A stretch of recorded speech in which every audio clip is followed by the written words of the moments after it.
Son of Sam was a big story for everybody, but it was even bigger for Jimmy Breslin. That's because the killer chose Breslin as his conduit to a larger public. Soon, both of them had made it to a chosen spot, the front page.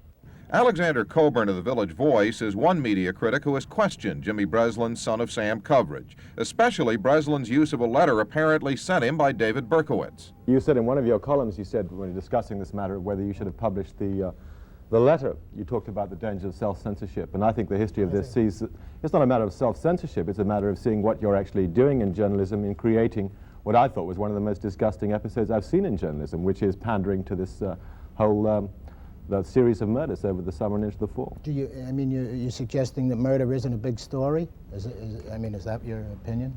I think murder, as the story became in the papers, it was blown ludicrously out of proportion, and with very unhealthy social results. What were the unhealthy social results? I think the present mayor-elect, Mr. Koch, advocating capital punishment in certain cases. Ed Koch has been advocating capital punishment for some time, and he didn't. Yeah, but why do you think it took off on that particular occasion? Well, Abe Beam, you yourself noted that Abe Beam did try to ride this story a little bit. Abe Beam started it by coming in, started the political aspect of it by coming in. But at this time, you know, you've got to remember here, this man had killed 5 people before anyone took any notice of the fact that the murders were connected, before, in fact, ballistics was able to put the thing together. That's one. Two, there have been, if there's one thing I learned out of this, it's that we covered this as I would cover it again. I mean, I don't care if it's a murder. That goes through the ages. That's Shakespeare wrote about them. How many times have there been lunatics loose in the black community, and they've killed just as Berkowitz did, 6 and 7, and we took no note of it at all? I mean, that's the thing I learned out of this, to start watching up there. They, in neighborhoods where the poor people live, this was common. I agree, and I think that's a very valid point. But to stick to this case in point, what about the predictive aspects of, let's say, the column on Death Day, on the anniversary of the shooting of the first victim? Did you ever have a flash after Bobby Violante and Stacy Moskowitz were killed 36 hours after Death Day? Did you ever have a moment saying, geez, did I cause this? Did this column trigger this nut? No. Never occurred to you as a possibility. And in reading the psychiatric report on Berkowitz, it just would be, when it's released finally, it'll just reinforce that too. I mean, he just was going out 30 nights a month looking for someone to kill. And he would look at a face that's every night of the week. And yet the news media and the mayor combined to make that night, the night of the 29th of July, into a kind of special night. And this, as you say, from a killer who previously hadn't shown any chronological pattern. Is that like taunting the guy into action? No, I don't think it was taunting. I mean, this man had just been going out looking to kill at all times. And where did it begin? It started with him writing about it, the 29th. He was the one that brought up the date. He was the one that impressed the police, and that most of the psychiatrists seemed to think that that was a date that was an important date. You mentioned the police, and Alec, you had mentioned the police in the column, that this is the kind of story in which reporters have to work with the police in ways that I know you found very troubling, Alex. You mentioned that... One thing on the 29th... I think on this police thing, I think it came to the fact that Breslin and other people, there was a symbiosis with the police. I think very often, I think, in explaining why that original letter was published in the news, which I have a lot of problems with, it's the police... You have problems with publishing that letter? Then obviously you're not in the news business. Well, it's like saying, you know, I'm not a prostitute. What do you want me to say? No, I mean, you've already said you're not in the news business. That we've just determined. No problems. If you have no problems with publishing that letter, no, I'm in the news business. Yeah, you just quite said obviously you're not in. No, you said you have no problems thinking back that might have stimulated the guy to do it. If you never even thought of that? Oh, well, then you really don't know. You really that your columns there, you never even considered that might have prompted him to do a killing that particular time. You're not in the news business. That was a... We're saying the end of the news business, the result of the news business is the headlines around this studio. No, the news business, my business is psychotic reaction to this. Well, then what should we do, not write? I think you read a good deal too much about it. Yeah, I certainly do. And I think the Post became a newspaper war and people made money out of it. It seems to me you still write about it in order to keep the name alive. You're still writing about it weeks after everyone has. What is your preoccupation? Because two things about it. You know that people read it the minute they read the name. Come on, stop playing games with me. No, there's no games playing here. Look at these headlines around. Do you think that there was no exaggeration of this case at all? Work a little bit in the business, then come back and talk. You want to know about publishing that letter? You think that is there some question that letter shouldn't have been published? Is that the problem here? A letter from Berkowitz to Breslin shouldn't have been published. Well, I'm not sure that I'm ready to say that. I am ready to ask, though, once the police start saying, publish this and don't publish that. Here's exactly. Don't tell them about the... I'll tell you exactly. The fingerprint, for the example. fingerprint we held out. Right. No question about it. That there was a fingerprint on the letter we held out. No question. Here's exactly how that letter came to the office on a day I wasn't there, and it was read by Anne-Marie Caggiano, works in there, and Pete Hamill. And they called me up and said, this is a lunatic wrote this time. You better come in and look at it. So I said, send it to the police to let them look at it. I'm home. I was working. And the police called back and said, could we meet you at the 109th Precinct? This is a letter from the fellow. And they gave me the letter and said, no, we've got to hold, they gave me a copy. They had the original letter had to be held as evidence, right? Fine. They said, now, what do you think you could do with it to help us? That wasn't there. They were not running. And so I said, well, let's talk. We spoke for an hour and a half.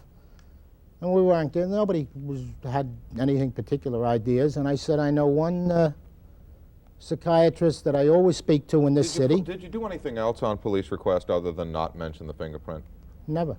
Not a thing. Yes, I kept addresses out of 2 people. Do you worry about this as a continuing relationship? In other words, does this give the police department a hold on Breslin? We helped you on this, you helped us on that, whatever? It was, you know, that we were talking was very great. I mean, my position on the police had been, they just don't put enough men on the street, and they don't work long enough hours. I've been writing that for all my life. 25-hour week is long for a policeman. Jimmy, frankly, as writing this story, this became a kind of newspaper war. Was there ever a time when you heard the Post footsteps, when you got a sense of we've got to have a bigger story, bigger black print? Come on, that's absurd. Is it Absolutely absurd? Not. Yes. For me it is. It isn't for me. I'm very curious what channels 4, 7, 9, 11, 68 are doing. I really am not. You say you're in the news business. Presumably you think what the opposition is doing. I just think what Jimmy Breslin does, and that's it. And I really don't. I can't be responsible for anyone else. So that second time the letter went on the front page, the letter after the Berkowitz was arrested? That they wrote me a letter and ran. What good did that do? I don't know. A letter came. I thought it was of interest to readers, and it ran. There seems to be some interest out in the streets to do with this case, and we Is that a healthy interest? Do you think? Is that a healthy interest? Murder? Yeah. Or in this particular kind of... Gee, Shakespeare had no trouble finding it healthy, did he? Murder, huh? Through all the ages. The New Yorkers seemed to have some trouble with it, and yet they were the first ones to run In Cold Blood by Truman Capote. I mean, they devoted an issue to it. They never had any problem with murder either. It just, in the anxiousness to get into the topic, which was a consuming topic, people like the New Yorker, Mr. Coburn, would write critical articles about the people involved in it, thereby putting themselves into it and giving themselves a chance to write about it. I'm saying that the news coverage... Gentlemen, we have done the television's favorite trick. We've run out of time. While Jimmy Breslin was wrestling with being Son of Sam's conduit and his conscience, a rival cross town was mad to become his chronicler. The New York Post got Son of Sam into the paper just about any way it could. As Simon Galvin, who worked with New York Post publisher Rupert Murdoch in Australia, put it, it was really quite a break. This is the kind of story that Rupert does best. He's always been lucky that way. The point man of the Murdoch platoon, reporter Steve Dunleavy, and we'll talk with him next. Son of Sam may have been Rupert Murdoch's meat, but the Post was still second at the table to Breslin and the Daily News. And a lot of critics have said that Post reporter Steve Dunleavy went to inexcusable lengths to catch up. One example, an ill-founded scare story like the one of July 29th, the anniversary of the first killing of Donna Lauria. Gunman sparks Son of Sam chase, reads the headline, but of course by the time the headline ran, Steve, you, the Post, and the police all knew that nobody was chasing Son of Sam that night. What's going on? Isn't that really just appealing to fear that's loose in the neighborhood? Well, I think what's going on is you should do your homework. In actual fact, the police did say it was a Son of Sam chase. They employed the 109, and at one stage they even thought... How long did that story hold? Up until 10 o'clock, up until 10 o'clock that morning, as a matter of fact. So I think before you say things like that, I think you should check. First of all, you said about we were second to the Daily News. Well, I think the very fact that Berkowitz wrote first to Jimmy, I mean, Jimmy's an actor, isn't he? You know, he really, you know, I'm a street reporter, and Berkowitz, being the nut that he was, wrote to the biggest profile. Jimmy's an actor, you see, so they wrote to the actor. They didn't write to the editor of the New York Post or to the publisher or to And Steve yet soon, Dunleavy. within days, wasn't the Post, wasn't Steve Dunleavy soliciting letters from David Berkowitz? Wasn't there a please open communications with us? See, once again, you're not doing your homework. If you read the piece, and I'm sure it's here somewhere, you'd have said, please give yourself up. Give yourself up to the police. If not, call us. Now, another point of this is that the police... Actually, I believe the sentence is, call us, and if not, call the New York police. Well, that was, I think, the Post perspective on this almost throughout. Well, no, not at all. That's absolute rubbish. The point is that the police, how many thousand strong they are, there's more police than there are reporters. But as the police quite obviously saw, we had a much better conduit. And we're talking about a city that was on the verge of a nervous breakdown. It certainly was. I mean, to say, when you get people cutting their hair, when you get people dyeing their hair, when you get my wife who was scared to even walk the street, when you get me who was scared to walk the street, for God's sake, you know, we knew what was going down. Arya Nair is with us, and Arya is with the American Civil Liberties Union. Truthfully, what Steve is talking about sounds to me like self-induced hysteria. I'm wondering whether there wasn't a kind of socially induced hysteria. Well, I guess what bothers me most is that Mr. Dunleavy just now cited the police in order to justify his stories. I was bothered all along that the papers not only induced the hysteria, not only made Son of Sam a great celebrity, and I object to that, but that they also crawled into bed with the police. They suspended all critical judgment of the police. He tells us now that he ran that story about the gunman, and the police were still telling him that that was the gunman or that was Son of Sam they thought they were chasing. I don't know if he ever did a story criticizing them afterwards for misleading him, misleading the city of New York. I don't recall any stories in the Post or almost any other paper criticizing the police. Look, I don't know what the civil liberties are doing on this conversation in the first place. Well, I don't like the press and the police in bed together. That's one thing. The police and the press in bed together. For God's sake, we were trying to catch a killer. Do you think that Well, is we that the wanted to press's go job?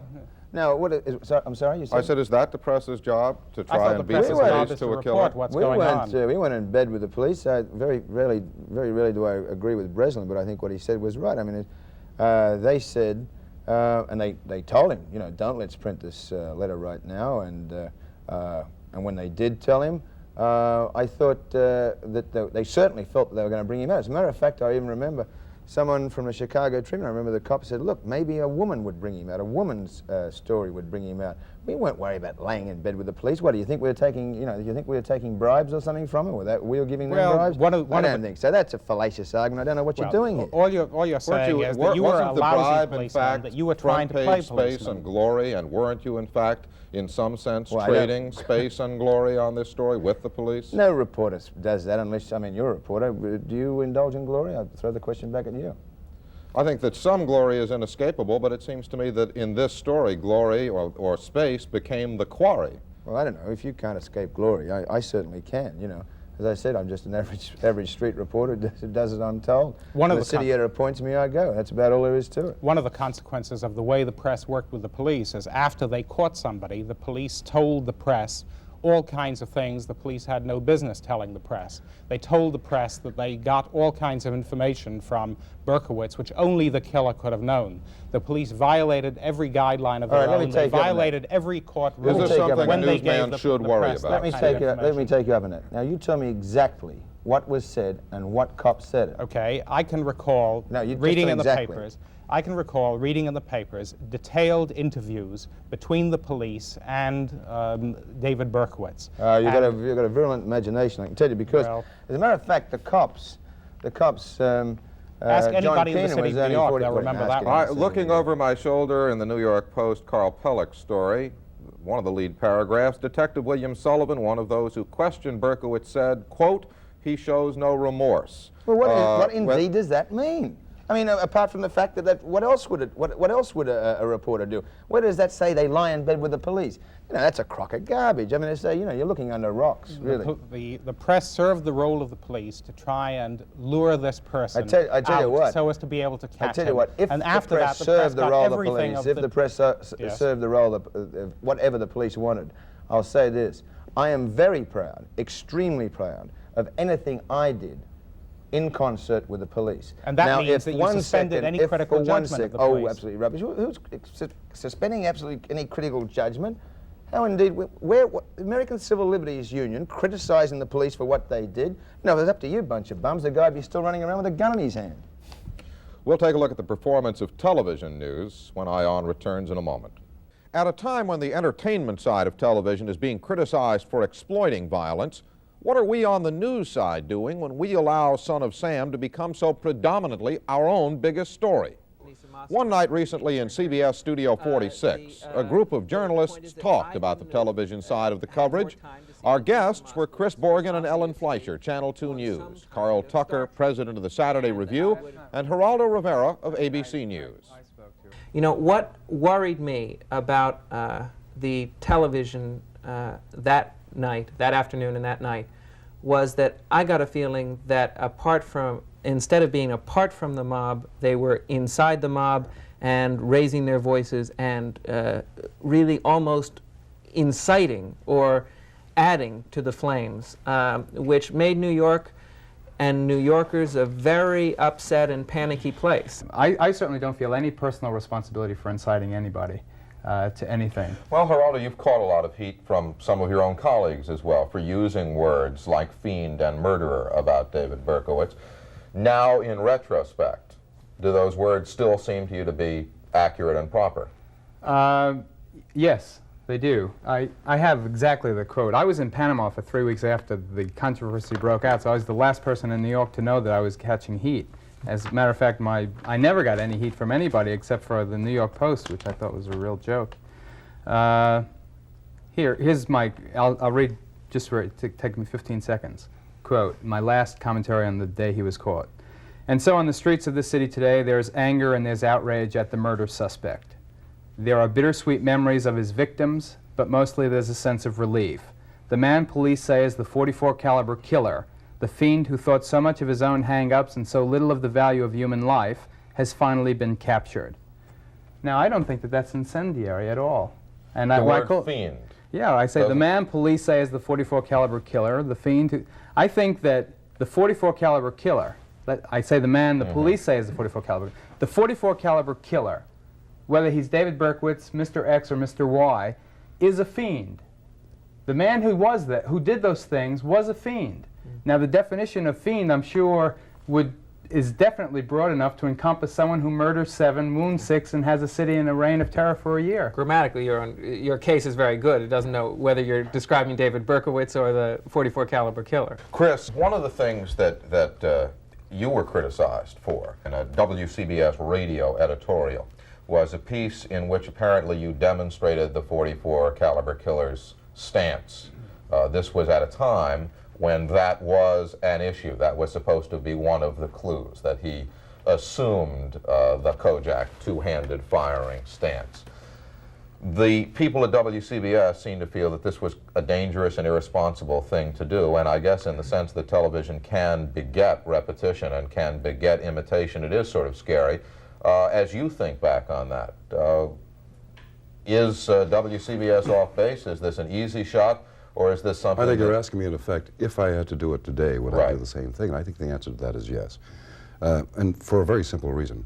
I was doing a story in which I was trying to walk back through with a fantastic leader which says this is a reenactment, as to what actually transpired in the 3.5 minutes of the moment of the 2 people coming off of the bridge, going back to their car, and he, the son of Sam, allegedly came out of the bushes.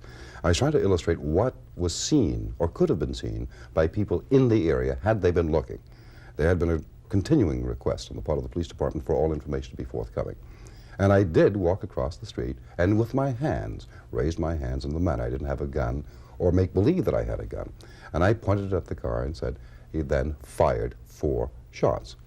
If I was to be criticized, I think the criticism should have been that, in fact, 3 shots were fired. Carl, what sort of thoughts do you have coming from a print perspective as you've watched us electronic types really kick this ball around? Well, I think the answer is the same one that you've arrived at, that it depends very heavily on the personality, the honesty and decency of the individual reporter. I think that if there is a lesson to be learned, it is that the news networks, the news media, should make it their business to inculcate that kind of self-consciousness in a reporter so that he is able to step back and say, am I part of the mob, or am I putting this thing in perspective? So that what you're saying then is that what Geraldo says is emotional honesty and sincerity and important to the truth of the story. You are saying that the reporter really has a responsibility to edit all of that. No, he has the responsibility to do both. I know Geraldo's a good case. You have a very personal style of newscasting, but all that I ask, and I believe you when you get emotionally concerned about a story because of your style. I don't know why, but I believe you that there's reason to be that involved in it. The point is that you have to keep balanced in your mind. Am I being a grandstander? Am I trying to grab more time than this story really deserves? Or am I giving this story its fair shake? And that has to go inside the mind of the individual news person. History is hindsight. Journalism is writing to deadline. Speaking the truth as best we know it at the time. Sometimes we're wrong. In the heat of a chase the size of Son of Sam, sometimes we write and talk as if we knew the final score. We don't. And when we forget that we don't, we can only rely on our viewers and our readers to remember for us and to forgive us our occasional errors. For Channel 2 News, this has been Eye on Son of Sam and the Media. I'm Dave Marish. Good night, and thanks for being with us.